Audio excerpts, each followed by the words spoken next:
Chaque matin, la grâce te parvient dès ton réveil. Avant de franchir le seuil de ta maison, prends un instant pour proclamer « J'ai reçu aujourd'hui tout ce que l'Éternel a réservé pour moi ». Ce n'est jamais par hasard que tu te diriges vers un entretien ou que tu participes à une opportunité.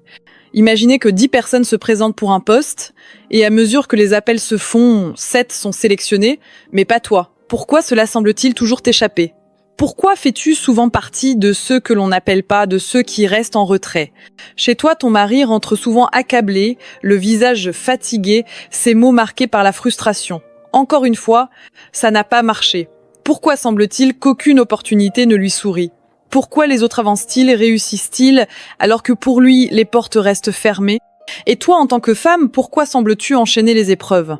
Pourquoi les choses semblent-elles plus faciles pour d'autres femmes alors que chaque test, chaque défi se transforme en obstacle pour toi ? Ce matin, change ta déclaration, arme-toi d'une foi renouvelée. Aujourd'hui, je suis prêt à recevoir la faveur divine, la grâce qui m'appelle au succès, et j'avance avec assurance vers mes bénédictions. Le matin est un moment privilégié, un instant où Dieu dépose sa protection et sa bénédiction sur ta journée. C'est d'en as-tu déjà songé à ces histoires d'accidents où parmi 3 personnes impliquées, 2 n'ont pas survécu, mais la 3e en est sortie presque indemne ? C'est là que le mystère de la foi entre en jeu. Dans le monde spirituel, la foi est une arme puissante. Elle protège, elle élève, elle fait la différence. Celui qui croit et se prépare reçoit la grâce. Celui qui ignore reste vulnérable. Dis à ton voisin, ne subis pas, crois et agis. Il existe un moment spécial dans la journée, appelé dans les Écritures la porte de l'aurore.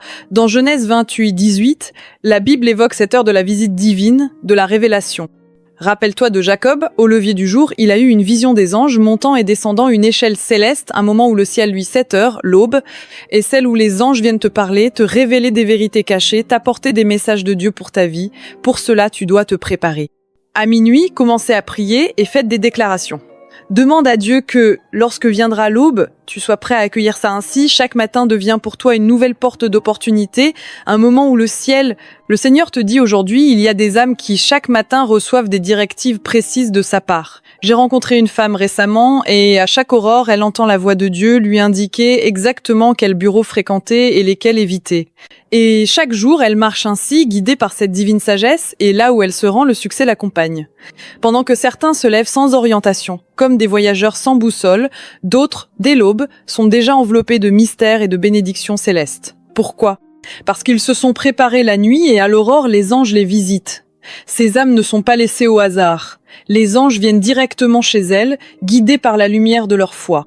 À chaque levier de soleil, les messagers divins sont envoyés pour distribuer des grâces, des bénédictions dans des maisons prédestinées. Alors si ces bénédictions ont déjà touché ton voisin sans que tu les reçoives, cela doit changer dès aujourd'hui. La clé est la préparation. Commencez dès minuit. Prépare ton cœur, renforce ta foi et prie pour que, lorsque l'aurore se lève, ta demeure soit celle où les anges déposeront la grâce divine. Que tes prières, dès la nuit, orientent la visite des cieux vers ta maison, vers ta vie. Entends-tu cet appel ? Préparez-vous, car ton matin de bénédiction approche. La préparation spirituelle de minuit est comme une invitation que tu envoies aux cieux. Les anges, comme des invités d'honneur, n'arrivent pas sans être appelés. Ils viennent parce que tu as déjà préparé le terrain. C'est à minuit, dans le calme de la nuit, que tu ouvres. Imaginez, tu pries ainsi, Seigneur, à l'aube, que les anges viennent dans la chambre de mes enfants, que mes enfants reçoivent ta visitation, qu'ils grandissent dans la connaissance de ta présence sans attendre des décennies. Que c'est beau d'entendre un enfant dire « Papa, Dieu m'a montré cela » ou « Maman, Dieu m'a parlé ». En préparant leur cœur, pourtant si les enfants ne font que manger, dormir et danser sur des rythmes superficiels, que deviendront-ils ? Quelle préparation spirituelle auront-ils pour le Congo et pour le monde ? Une vraie catastrophe si nous laissons cette génération sans enraciner leur vie dans la profondeur spirituelle. Regardons l'exemple de Jacob. Dans Genèse, nous voyons cet homme lutter toute une nuit avec l'ange, qui était en réalité l'Éternel lui-même.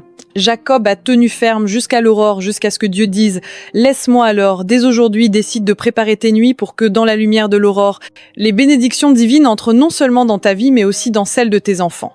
Que chaque matin soit marqué par la présence divine, et que tes prières ouvrent les portes de l'invisible pour transformer leur avenir. Il est essentiel de comprendre que c'est dans ces moments privilégiés que l'Éternel vient parler à ses élus. Dans le psaume 55, verset 18, ou verset 16-17 selon certaines versions, le psalmiste dit « Le matin, à midi et le soir, je me plains, je soupire, et Dieu entend mon appel. » Remarquez bien que le psalmiste mentionne précisément 3 moments de prière dans la journée. Pourquoi ces 3 moments? Parce qu'ils représentent des portes spirituelles à ne pas manquer. Le matin, le midi et le soir, ces instants sont des ouvertures où la prière est particulièrement puissante.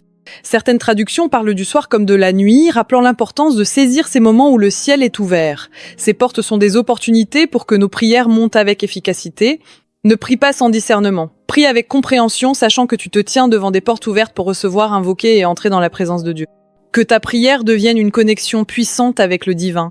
Beaucoup d'orateurs insistent sur l'importance de prier, de se lever en prière, mais attention, il ne s'agit pas de prier n'importe comment. Sans une approche réfléchie, tu risques un jour de dire « j'ai tellement prié et pourtant rien n'a changé ». La prière doit être continue, oui, mais aussi stratégique. Prie sans cesse, mais prie avec stratégie. C'est cette combinaison qui fait toute la différence. Réfléchis à ceci, parfois on entend parler d'accidents où parmi 3 personnes, 2 perdent la vie, tandis que la 3e s'en sort presque indemne, avec à peine quelques égratignures. Que comprends-tu de cela? Le raisonnement humain pourrait dire « c'est sûrement parce que l'impact a touché les autres et pas lui ». Mais cela, ce ne sont que des mots pour tenter d'expliquer l'inexplicable.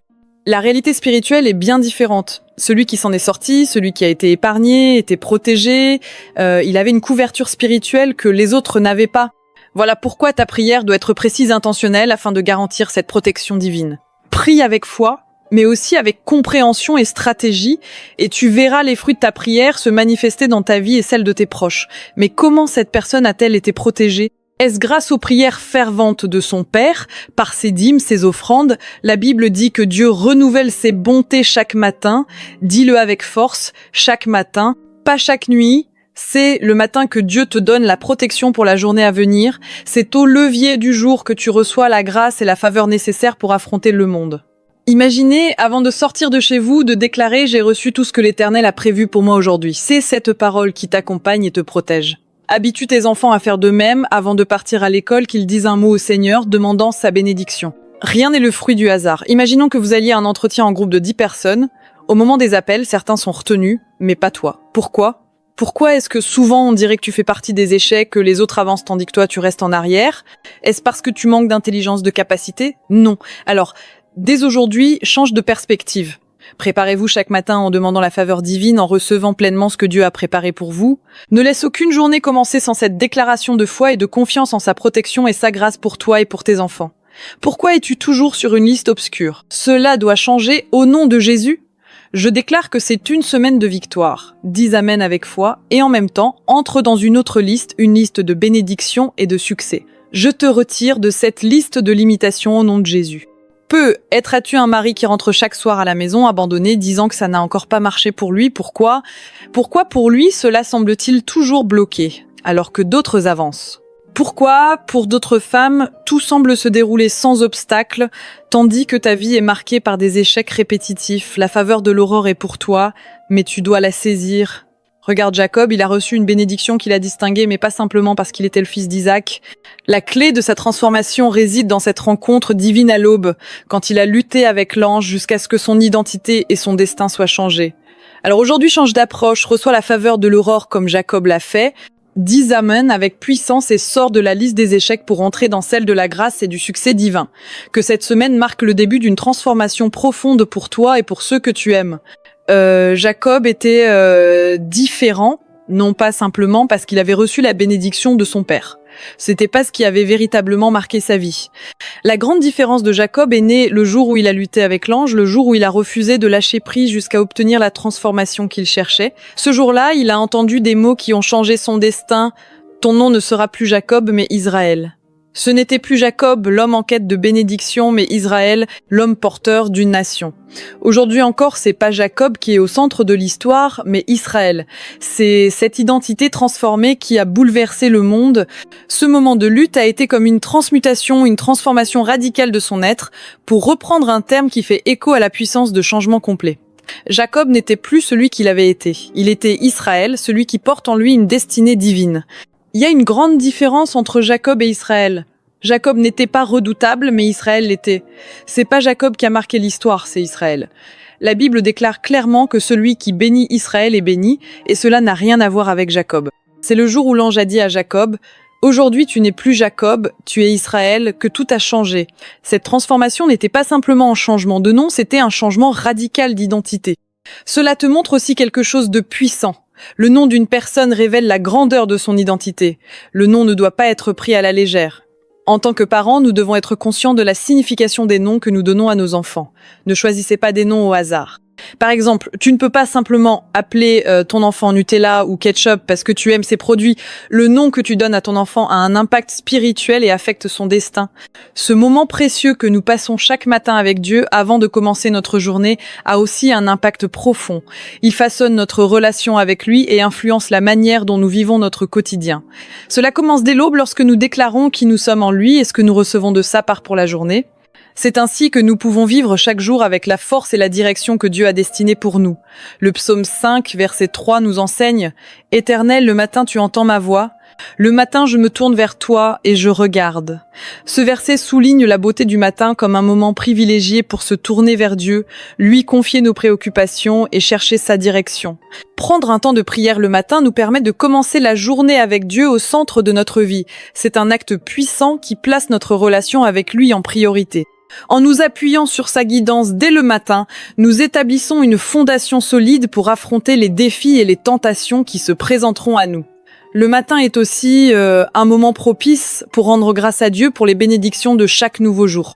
Alors que notre esprit est souvent plus frais et notre cœur plus réceptif, nous pouvons réfléchir, méditer et saisir la paix qui vient de sa présence. La prière matinale offre un moment de calme et de communion profonde avec Dieu. C'est dans ce silence, loin des bruits du monde, que nous puisons dans sa sagesse et sa paix afin de faire face aux défis de la journée avec sérénité et détermination. C'est un temps où Dieu prépare notre cœur pour ce qui nous attend et où nous recevons la force et la direction nécessaires pour avancer. En conclusion, mes chers frères et sœurs, la prière du matin est bien plus qu'un simple acte religieux.